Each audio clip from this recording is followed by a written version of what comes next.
Good morning, early morning view ఎంత బాగుంది కదా. ఆ గాలి అసలుకి, ఆ వెదర్ చాలా బాగుంటుంది. ఆ బర్డ్ సౌండ్, అసలుకి ఆ లొకేషన్, ఆ గాలి చాలా బాగుంటుంది. నేను వచ్చేసి ఈరోజు జీరా రైస్ ప్రిపరేషన్ చేస్తున్నాను.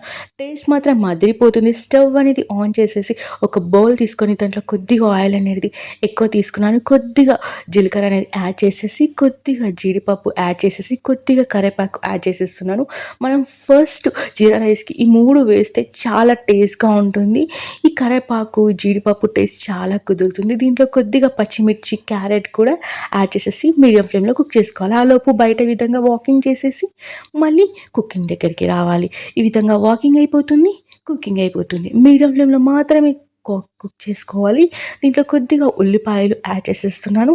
ఇది కూడా మనం మీడియం ఫ్లేమ్లో కుక్ చేసుకోవాలి. కొద్దిగా మనం నెయ్యి అనేది యాడ్ చేసేస్తున్నాను. నెయ్యి వేయడం వల్ల టేస్ట్ చాలా వస్తుంది. కొద్దిగా అల్లం పేస్ట్ అనేది యాడ్ చేసేసుకోవాలి.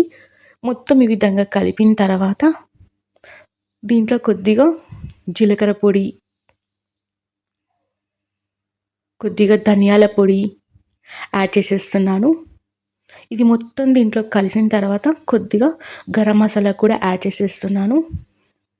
ఈలోపు మనం అన్నము ఉడికించుకొని అన్నం వండుకొని పక్కన ఉంచుకోవాలి. కొద్దిగా ఉప్పు అనేది యాడ్ చేసేస్తున్నాను.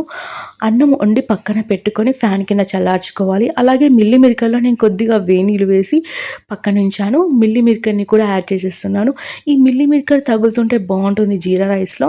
కొంచెం పిల్లలకి డిఫరెంట్గా ఏదో స్టైల్లో చేస్తే బాగుంటుంది కదా.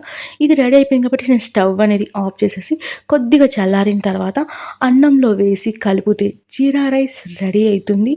ఎంత టేస్ట్గా ఉంటుందంటే చాలా టేస్టీగా ఉంటుంది. మీరు కూడా ఇలాంటి ఆరోగ్యకరమైన భోజనం జీరా రైస్ తిని ఆరోగ్యంగా ఉండాలి. మీరు ఆరోగ్యంగా ఉండాలి, మేము ఆరోగ్యంగా ఉండాలని కోరుకుంటున్నాను. మీకు ఈ వీడియో నచ్చిందా? అయితే లైక్ చేయండి, షేర్ చేయండి, కామెంట్ పెట్టండి. Thank you for watching video. Taste మాత్రం అదిరిపోతుంది. ఎవరైనా చుట్టాలు వచ్చినా, గెస్ట్ వచ్చినా, పిల్లలు వచ్చినా, పిల్లలు మాత్రం చాలా బాగా తింటారండి. చాలా బాగుంటుంది. ఒక్కసారి ట్రై చేయండి.